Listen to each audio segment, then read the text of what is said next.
Hai semuanya, balik lagi di Ngobrolin Pendidikan Indonesia. Mantap. Oke, sekarang kita bareng senior gua nih, baik di bidang pendidikan juga di bidang perkomedian. Gokil.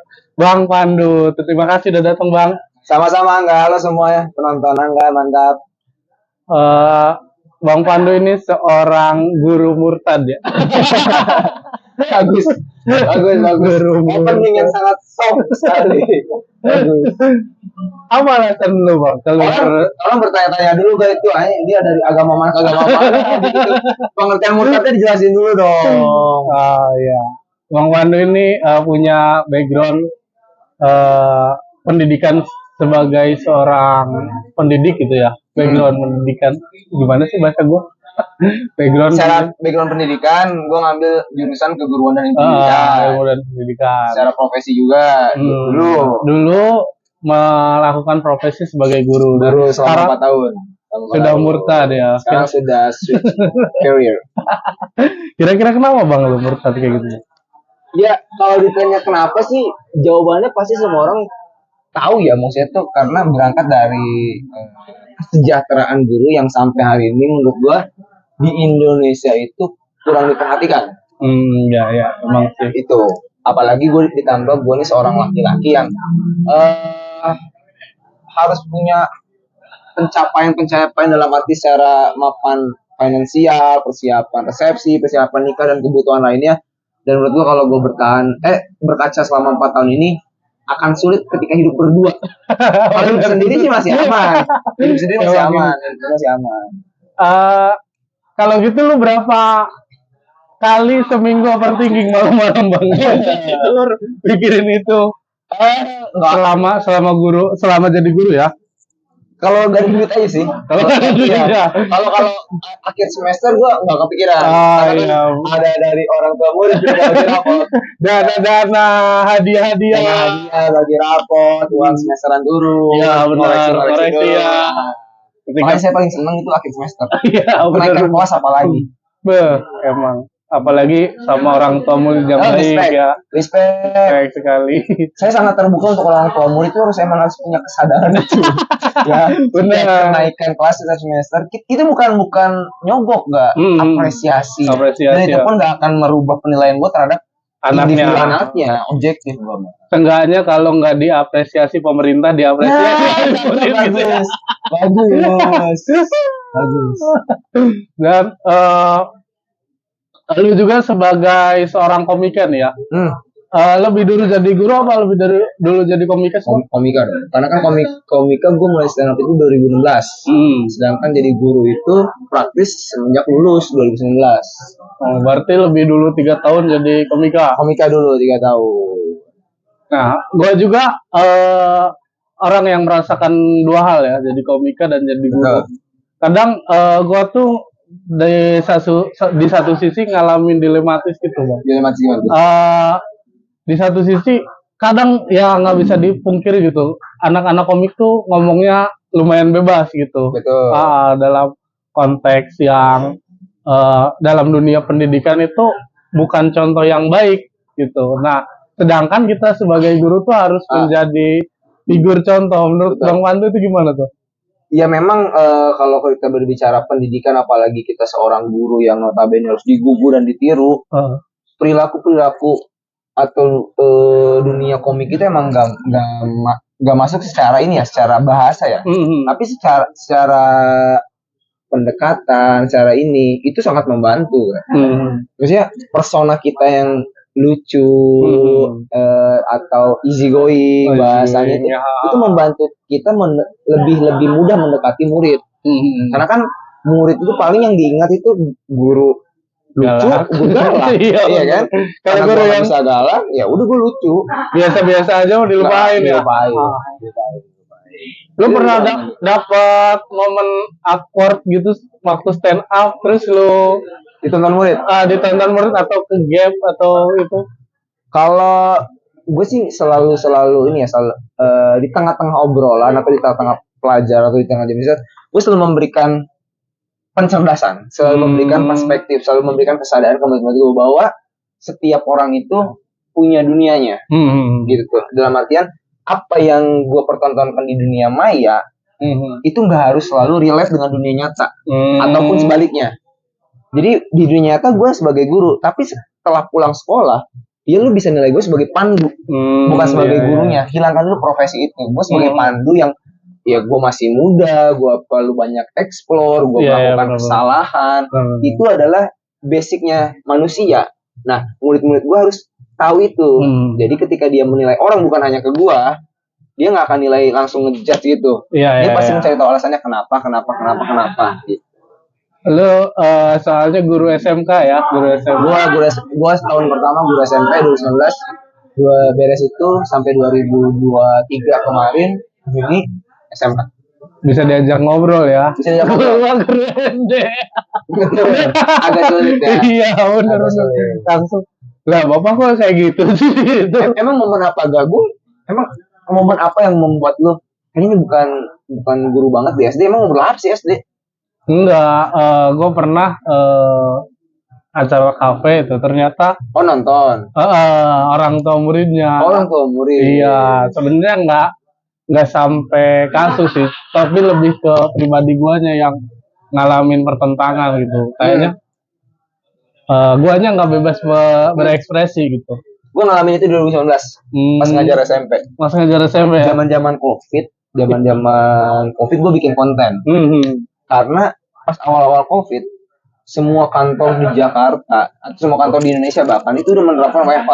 Ya, sedangkan guru itu baru muridnya yang di WFH, sekolah baru muridnya yang di WFH. Ya, benar. Belum kan? Benar. Nah, gue bikin konten itu gue mengkritik tanpa menyebutkan sekolah, tanpa menyebutkan sekolah gue, dan seingat gue di Instagram gue atau di jejak sosial media gue nggak pernah mempertontonkan sekolah gue ini sekolah mana, SMP mana, itu hanya circle aja yang tahu kan. Iya, benar. Itu gue bikin konten itu, ada satu guru minta take down. Dipanggil lu Bang. Kepala sekolahnya bukan? Gue guru biasa. Di take down. Dianggap bahasanya khawatir. Padahal itu nggak ada bahasa kasar. Gue cuma mengkritik, kurang lebih jokesnya gini. Kenapa sih guru belum di WFH kan? Emang guru kebal. Emang COVID ketemu kita cium tangan gitu doang. Yang dia statementnya lucu banget, gak masuk akal. Dia khawatirnya takut murid-murid itu menganggap menyepelekan COVID atau dan lain gitu. Iya. Padahal gue cek kolom komentar itu murid gue banyak yang komen bagus pak, juga. Kenapa gurunya yang ribet? Ya memang orang tersinggung ataupun mispersepsi bisa dari mana aja ya. Kita nggak bisa manage ketersinggungan orang kalau kata Bang. Terus, lu SMP di Serang ini? Pernah ngajar di Tangerang. Di Tangerang. Di yayasan yang sama. Di yayasan yang sama. Berarti hitungannya lu daftar sekali terus dipindah tugaskan atau? Daftar sekali, habis kontrak dan nggak diperpanjang. Nah, nggak diperpanjang, gua nganggur 1 bulan. Nggak lama 1 bulan itu gue dapet panggilan di SMK. Ini posisinya masih satu lingkungan yayasan, tapi satu lingkungan sekolah tapi beda yayasan, punya kakak adik. Iya. Nah setahun gue join dong. Kalau yayasannya masih sama, yakin itu masih ngeblok gue. Ya kan pasti, Anu jangan diterima gini karena beda yayasan gue diterima. Beda yayasan. Nah 1 tahun 2 tahun barulah dia merger. Adik kakak ini merger. Emang yayasan juga punya banyak intriknya ya. Betul. Tapi gue bisa membuktikan setelah gue di SMK itu, ya bukan sombong, gue tahun pertama gue bisa membawa prestasi yang ini, lomba stand up komedi guru Banten. Mantap lah. Di tahun berapa tuh? 2020. Gue udah masuk. 2021. Gue udah masuk lah perasaan. Ke sini. Tapi lu masuk sistem Serang kan? Udah. Udah. Waktu di Unsera tuh, kafe apa sih? Oh iya, kafe yang samping pom bensin. Iya, kafe itu. Kenapa lu nggak ikut? Nggak tahu gua. Nah, tadi kan lu berarti di SMP, di SMA. Sekarang jadi apa bang, profesi lu? Sekarang gua di dunia korporat, di bidang properti. Di bidang properti. Rent and service, sewa sama perawatan. Dan itu berapa kali lipatnya dari honor guru? Kalau Kira-kira? kalau gue berkaca sama gaji pokoknya aja ya, Oh, kita nggak termasuk tunjangan gaji pokok aja, mm, 3 kali lipat. jauh berarti ya. Jauh banget. Memang sepertinya untuk masa depan masih dah lah. Untuk sendiri masih bisa. Iya. Itu pun dengan catatan hemat. Benar, Masalah kaya. benar. Gue juga merasa. Emang di beberapa sisi gue ngerasa kedepannya apa bisa gitu. Tapi kan orang bilang rezeki udah ada yang ngatur. Tapi kan tetap aja kita Ikhtiar. harus punya ikhtiar kan Ya. untuk rezeki itu. Makanya ya kadang itu jadi sumber overthinking gue juga sih. Kita tuh selalu dijelin stigma ini, dogma-dogma yang ya guru mau nyari berkah, berkah kan nggak bisa ngasih makan maksudnya. Ya, kita sepakat guru itu berkah, tapi kan nggak setiap kita beli somai bayarnya pakai berkah ya. Saya kan guru kan nggak bisa gratis juga dong, tetap pakai duit. Pakai soal-soal. Nggak bisa pakai soal.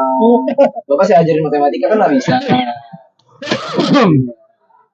Tapi selama lu kan secara formal dan keprofesian udah berhenti ya di kependidikan ini. Tapi secara kalau ke pendidikan, secara formal ya. Iya, Tapi secara non formal nggak. enggak. Kira-kira apa yang lu lakukan kegiatannya? Gue sekarang secara status guru gitu ya, gue masih bisa disebut guru karena gue masih tergabung di komunitas pendidikan. Gue tergabung di komunitas Janji Baik. Janji Baik itu sekolah non formal. Kita ngeluarin ijazah, tapi sifatnya paket A, paket B, paket C. Oh, khusus kayak anak-anak waktu sekolah. Iya, iya. Si namanya PKBM. Iya ya? betul, PKBM betul. PKBM cuma sifatnya sosial ya. Sosial. Kita nggak dibayar di sana. Kita kan memang pure peduli sama pendidikan anak-anak Indonesia, apalagi yang putus sekolah cuma gara-gara ekonomi. Ya kita gratis full. Dan gue ngajar di sana. Berarti guru murtad kurang tepat ya. Guru murtad kurang tepat sih ya. Karena menurut kalau kita bedah secara definisi, gue lupa siapa yang bilang kan Malaka apa siapa gitu ya, bilang setiap orang itu adalah guru. Iya. Dan setiap kelas adalah setiap tempat adalah kelasnya. Ki Hajar Dewantara.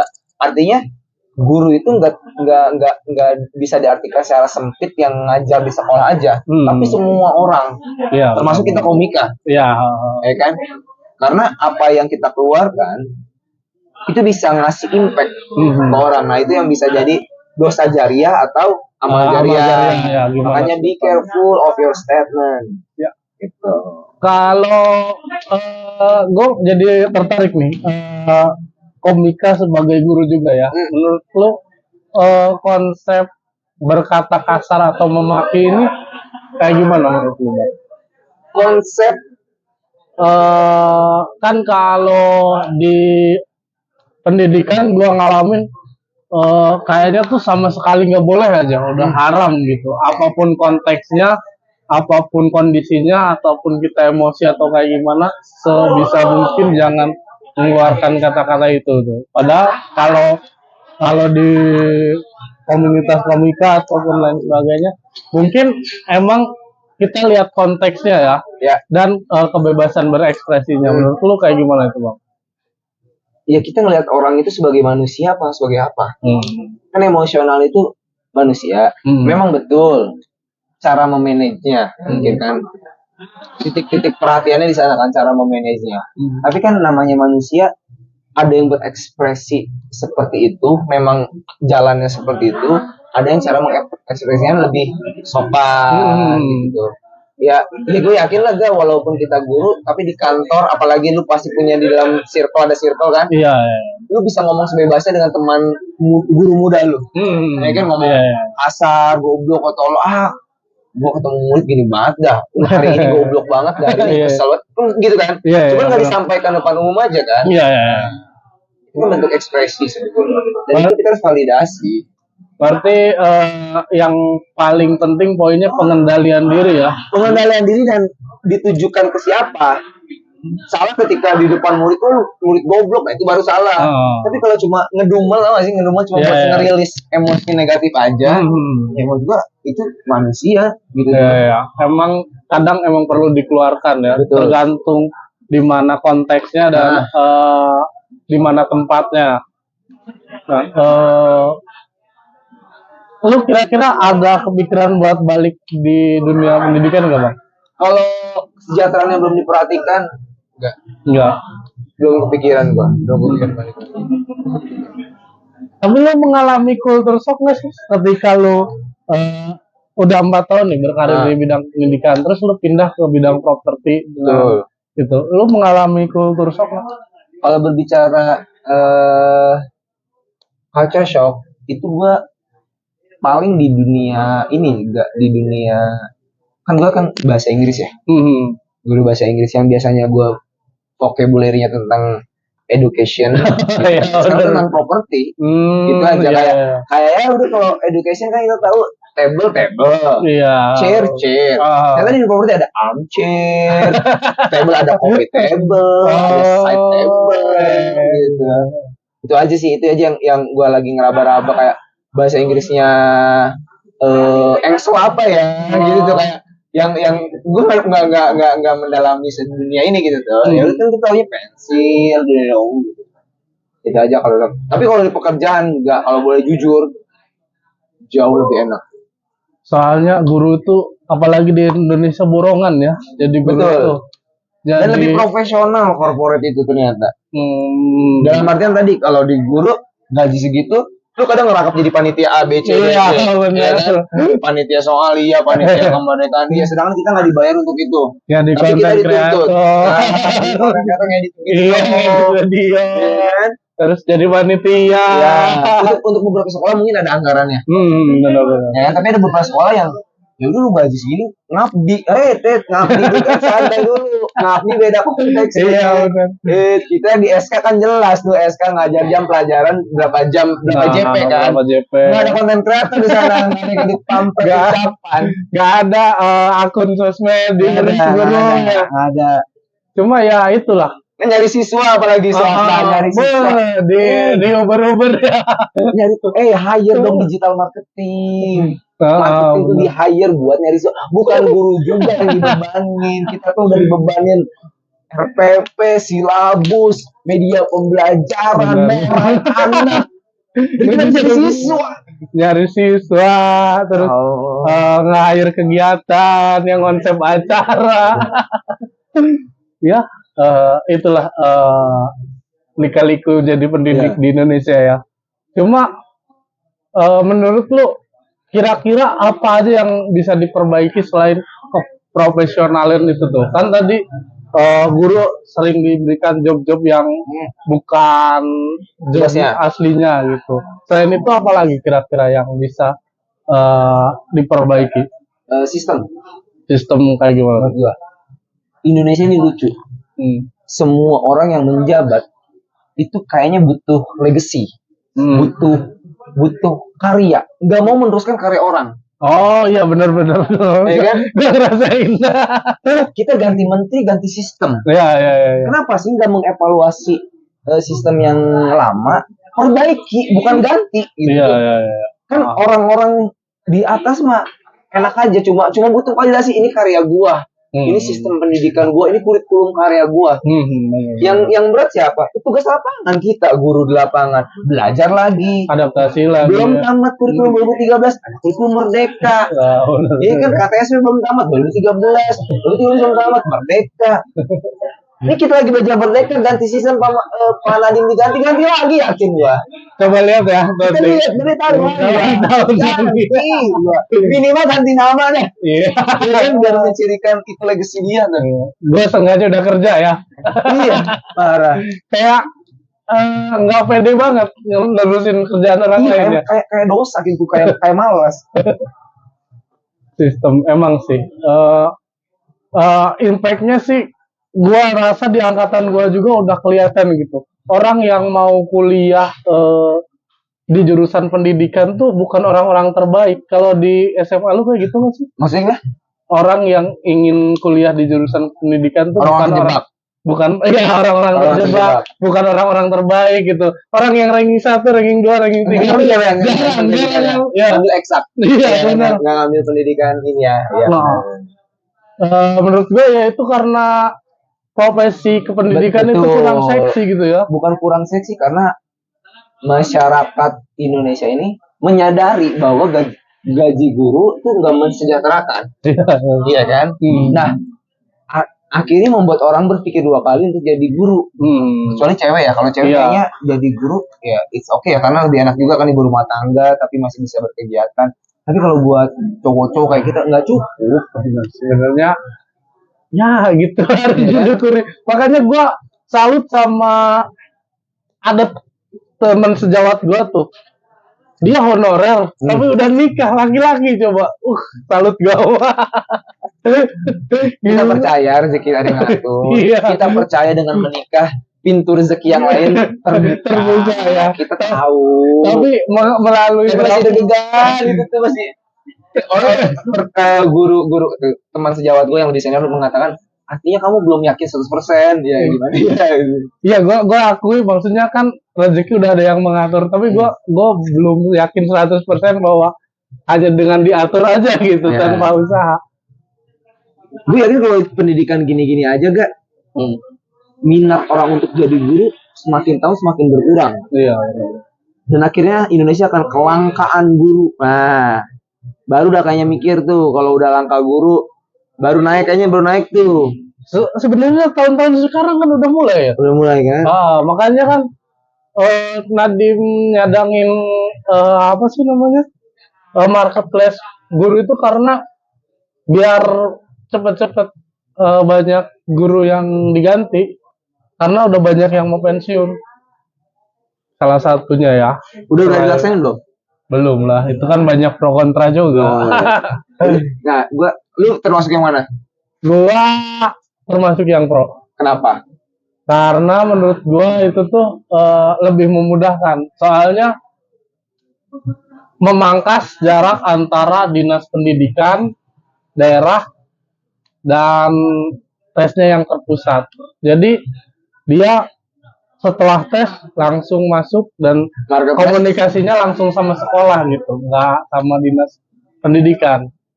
Soalnya gua kan salah satu yang diterima dari sistem terpusat. Gua nunggunya hampir 1 tahun. Nunggu penempatan. Nunggu SK. Iya. Nunggu SK kan? SK dan surat tugas. Secara lulus udah. Secara ditempatin kerja belum? Karena nunggu SK. Nunggu orang yang keluar baru masuk. Bukan. Sebenarnya udah ada. Karena nunggu SK, nunggu surat tugas. Ketika birokrasi. Birokrasi. Kayak gitu. Kalau lu gimana Bang? Emang tapi buat yang belum tahu kita bahas dulu marketplace-nya gimana. Marketplace itu nanti di beberapa tahun ke depan guru itu akan jadi marketplace, dalam artian sekolah bisa check out, ya kan? Gitu kan? Sekolah bisa nyari, misalnya sekolah ada gurunya yang pensiun, meninggal, nah dia nggak usah ngubungin pemerintah gitu kan? Dia tinggal check out aplikasi, dia lihat kualifikasi gurunya, check out, sama kayak online shop. Iya, LinkedIn. Kayak LinkedIn. Nah, gue ngeliat itu kayak guru itu jadikan objek dagang, jadi komersialisasi pendidikan. Kalau itu apalagi syaratnya kan itu yang khusus tersertifikasi ya, P3K ya kan. Enggak sembarang yang habis lulus S1 SPD langsung bisa masuk kan? Karena ada sistem baru sekarang, Bang. Iya, harus dites dulu kan? Bisa, karena bisa. Sekarang sistemnya habis lulus itu harus ngelanjutin PPG. Kayak dokter keprofesian. Itu keprofesian. Nah, orang yang sudah lulus keprofesian PPG itu otomatis langsung masuk marketplace. Muatan PPG ngapain? Gua nggak tahu nih. PPG itu ya kayak penguatan setelah mendapatkan teori ya. Nah, berarti PPG lebih ke praktek. Ada prakteknya. Walaupun emang ditambah teori yang lebih mendalam, tapi hampir 1 semester itu praktek kegiatan di sekolah. Itu nanti yang ikut PPG itu yang jabatan SR bukan sih? Iya, benar. Dan SR langsung sertifikasi. Dan itu bisa diikutin oleh non pendidikan. Kalau dulu kan gosipnya iya ya. Kan? Sekarang mah kayaknya enggak deh. Tapi nggak tahu gue ya. Setahu gue kayaknya enggak. Tapi harus dites dulu sih. Karena konyol. Karena konyol. Ya. Berarti kan artinya kalau misalnya bisa diikuti oleh non pendidikan, anak-anak hukum yang lulusan hukum misalnya, oh aku tidak mampu jadi pengacara. Iya, benar. Guru tuh jadi tempat pembuangan akhir. Nah, iya benar. Kan? Tempat pembuangan akhir karir gitu. Dari dulu juga kayak gitu selalu kan. gitu. Ah. Karena tadi tidak ada harga dirinya. Masuknya gampang. Iya. Ya kan, masuknya gampang. Karir yang paling menentu lah jadi guru lah, gampang guru mah gitu kan. Apalagi ketika udah punya saudara ya. Sekolah. Udah daripada nganggur ngajar aja. Iya, iya. Tapi emang sistemnya udah mulai mau diperbaiki sih, walaupun menurut gua masih panjang lah untuk proses perbaikannya itu. Kayak tadi marketplace itu ada 2 konsep, yang baru lulus itu bisa langsung masuk ketika udah PPG, sama yang udah honorer yang udah lulus kualifikasi juga bisa masuk langsung ke marketplace. Kalau gue boleh saran sih, 4 tahun itu udah cukup menurut gue. 4 tahun ya. 4 tahun pendidikan. Iya, PPG lagi. Kan kita SPD itu atau SPD bahkan MPD kan kita mempelajari teori dan praktek.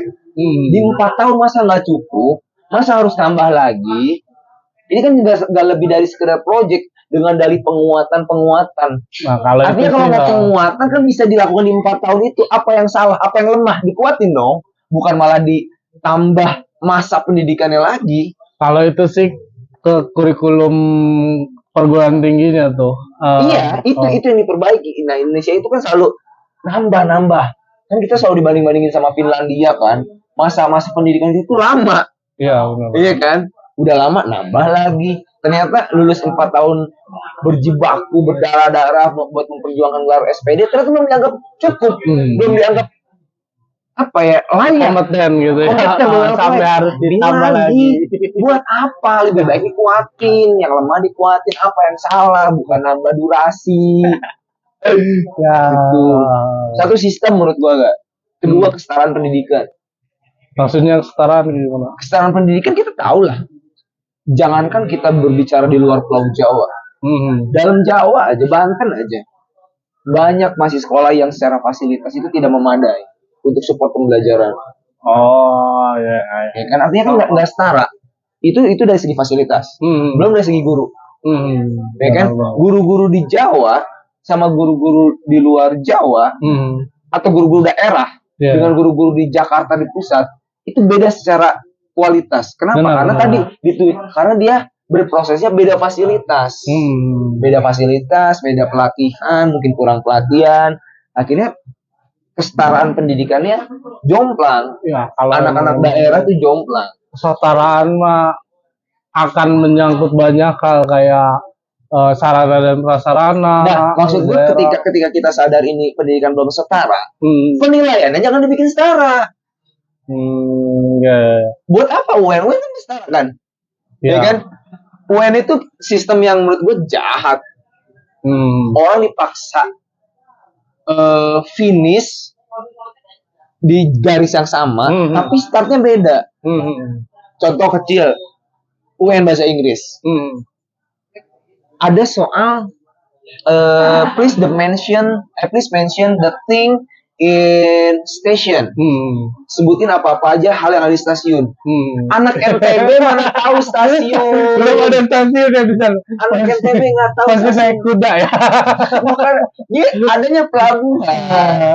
Nggak ada stasiun, nggak ada kereta di sana. Nah, maksud gua yang gini-gini ngapain disaranin, udah dilempar aja ke daerahnya biar mereka berkaca diri. Jadi anak tumbuh berdasarkan bekal yang dia punya dan dengan skilling yang dia punya. Emang nggak tahu ya kalau di SMA kayak gimana ya. Kalau di SD itu UN udah dihapuskan. Ya. Dan salah satu jualan kurikulum Merdeka yaitu pembelajaran diferensiasi dan bagus. Itu apa? Tapi kan capaian pembelajaran yang berbeda gitu. Sekarang kan bukan UN, UTBK namanya. ANBK. Jadi ANBK itu bukan menentukan kelulusan anak, tapi dia memetakan kualitas sekolah. Jadi anak kerjain, nah nilai itu yang dinilai sekolahnya, bukan anaknya. Menggunakan komputer. Iya. Dan nggak semua sekolah punya komputer. Nah, yang itu fasilitas lagi, kan? Kesetaraan lagi kan. Itu dua sistem itu deh. Nah, ya dua sistem itu, sistem sama kesetaraan dah. Tapi emang lumayan lah, apalagi dengan masalah Indonesia yang kompleks ya, bukan cuma pendidikannya, politiknya, sosialnya. Eh, kita mungkin agak pesimis tapi ya. Minimal ini deh gak, mimpi gue tuh minimal guru tuh punya standar gaji kayak korporat, Iya. UMR. Jangan dibebas liarkan ke yayasan, jangan dibebas liarkan ke ini. Kalau untuk yang PNS P3 mungkin ada ya, UMP Enggak, sama aja. Makanya gua dibebasin lagi. ada standarnya tapi malah di bawah UMR. Makanya gua punya keresahan gini. Kita tuh kayak ketika pemerintah ibaratin ketua RT, maka PNS atau guru-guru ini ibarat anak ketua RT nih. Gaji anak swasta aja dikasih standar yang tinggi nih.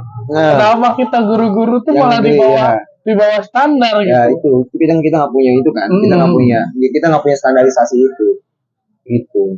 Dan maksud gua guru pun kayaknya perlu dia punya serikat guru. Ada PGRI sebenarnya. PGRI apa fungsinya? Gue tanya. Mimpi gue tuh PGRI itu menjadi serikat guru yang kita demo tiap tanggal berapa pendidikan 2 Mei 20 Mei 2 Mei 2 Mei kita demo minta kesejahteraan. Lu lihat guru setiap 1 Mei demo dia ke istana dan selalu ada goals yang goal ya kan, guru ya, iya kan, naik persen kan lumayan, ada hasil. Kita setiap 2 Mei ngapain? Upacara. Ya. Tapi emang gue juga pernah ngomong ketika udah sih anggap guru tuh sebagai profesi yang lain, wajarnya aja sebagai profesi, udah jangan menganggap pahlawan tanpa tanda jasa. Jadiin guru aja tuh. Karena biar sebetulnya kalau bicara buruh semua buruh. Iya kan? Guru pun buruh. Guru pendidikan. Iya kan, guru pendidikan itu doang. Stigma buruh tuh kayaknya pekerja kasar di pabrik. Guru tuh buruh juga. Tapi diiming-imingi dengan pahlawan tanpa tanda jasa. Makanya harusnya udah dihapus tuh guru pahlawan tanpa tanda jasa. Kita butuh hidup. Terus mungkin lu bisa punya pesan ataupun saran gak bang untuk anak-anak kuliah nih yang mau masuk ke Fakultas Pendidikan dan Keguruan? Kalau jiwa lu memang bukan untuk guru, lebih baik jangan masuk guru. Karena guru itu panggilan hati. Orang-orang yang bertahan sampai hari ini, gue yakin adalah orang-orang yang keluasan hatinya lebih luas daripada guru. Ya kan? Jangan masuk guru, jangan berpikiran akan kaya dah. Gitu. Kita udah tahu guru seperti apa. Ya benar, kalau misalnya lu cuma mau nyari berkaya, silakan lanjutkan. Tapi ketika lu berpikir, kok ini nggak menghasilkan ya buat masa depan, ya artinya lu belum ikhlas total. Sama kayak gue yang akhirnya nanti gue switch karir kan. Gitu. Jadi tanya diri lu, jujur sama diri lu, kalau memang lu cinta dengan dunia pendidikan, lu pengen mengabdi tanpa ada harus iming-iming salary dan lain-lain yang gede gitu tuh, silakan masuk guru. Tapi kalau misalnya pikiran lu tetap material gitu tuh, jangan pilih guru. Ya udah tuh, super sekali dari penutupan dan saran dari Bang Pandu ini. Terima kasih buat Bang Pandu udah main di itu. Maaf kalau ada salah kata guys. Ya. Terima kasih udah nonton sampai akhir. Dadah.